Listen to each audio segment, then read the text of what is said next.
नमस्कार. मी मंगला वलगावकर. माझं मंगलाजीच्या धमाल गोष्टी नावाचं यूट्यूब चॅनल आहे.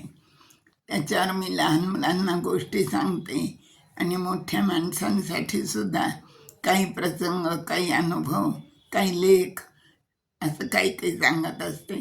आज आता मोठ्या माणसांसाठी मी एक कविता सांगणार आहे. ती कविता मीच केलेली आहे. कवितेचं नाव आहे पती पत्नी. काय नाव आहे कवितेचं? पती पत्नी. पती पत्नीचं नातं असंच असतं, दोघांनी एकत्र राहायचं असतं. पती पत्नीचं नातं असंच असतं, दोघांनी एकत्र राहायचं असतं. रूळ गाडीचे समांतर.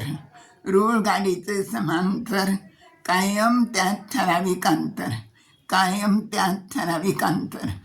पण अंतर ते दाखवायचं नसतं. पती पत्नीचं नातं असंच असतं. यालाबाई गणिताचा छंद. यालाबाई गणिताचा छंद. माझा गणिताबद्दल आनंदी आनंद.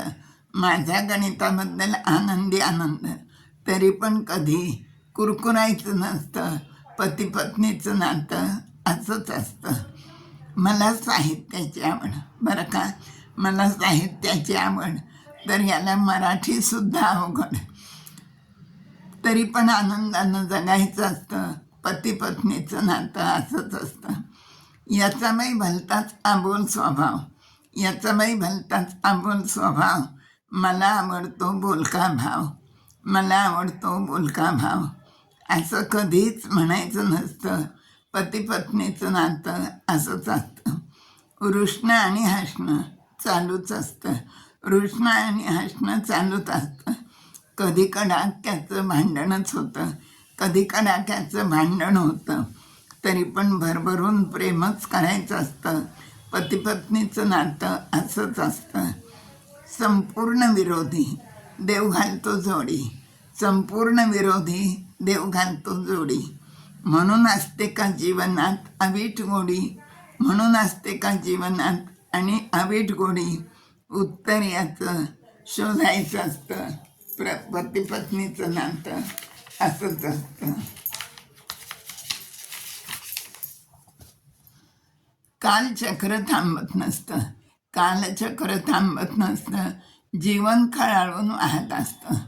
जीवन खळाळून वाहत असतं. जीवनाच्या संध्याकाळी प्राणसख्याला जपायचं असतं. पती पत्नीचं नातं असंच असतं. तिचं मागणं एकच असतं. तिचं मागणं एकच असतं. त्याच्या मांडीवर डोकं ठेवून तिला पुढं प्रवासाला जायचं असतं.